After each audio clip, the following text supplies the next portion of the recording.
Donald Trump and Hillary Clinton and Lester Holt mixed it up at the Long Island debate. Trump took aim at a familiar target.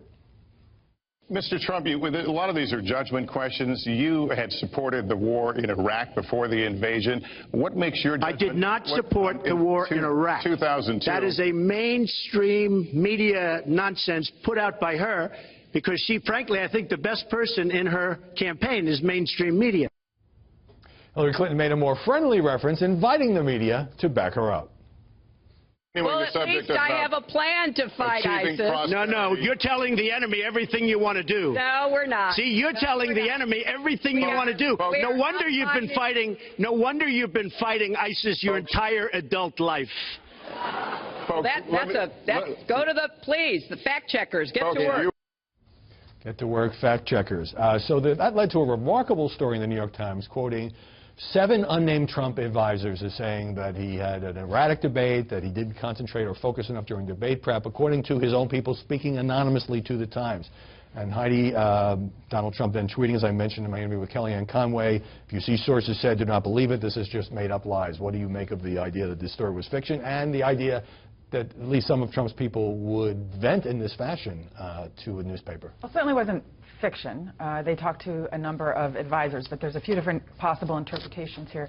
One is that his own advisors, find that this is the best way to get through to their candidate, that as much as he despises the media, he voraciously consumes it, and that this is a good way to kind of get their message through to him.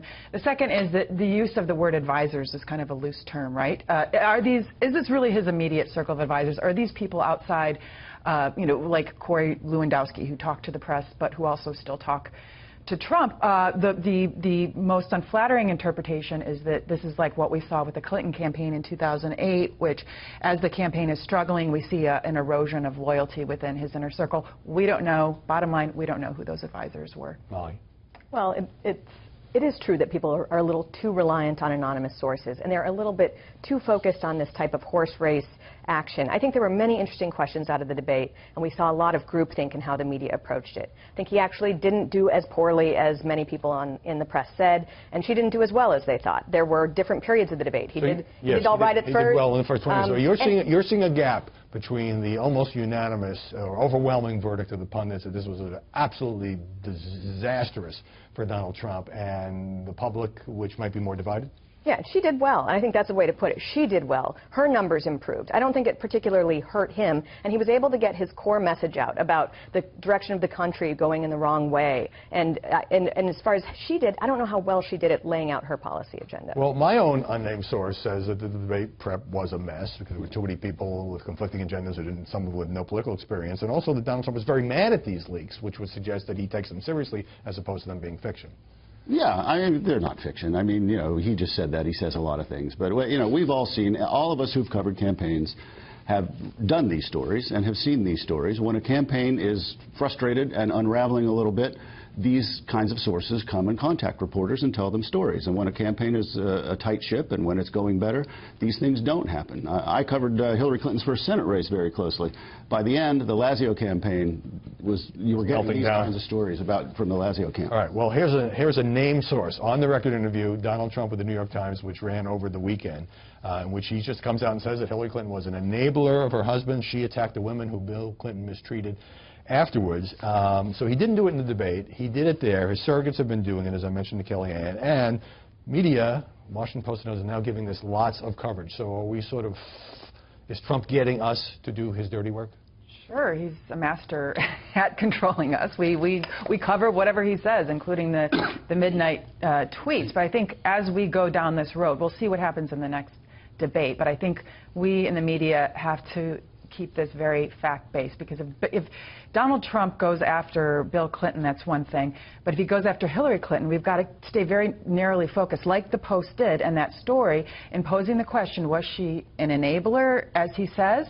Was she a family protector? And kind of go back and look at those statements. She certainly made some unflattering statements about these women. The Post, in their story, concluded that, however, there wasn't an actual war room to go against them. I think if Donald Trump continues to talk about that, you'll see more stories like that, fact-checking it. All of this, you know, Paula Jones, Jennifer Flowers, Monica Lewinsky, Juanita Broaddrick, I mean, the media covered this in explicit and exhaustive detail in the 90s. I know, I was there.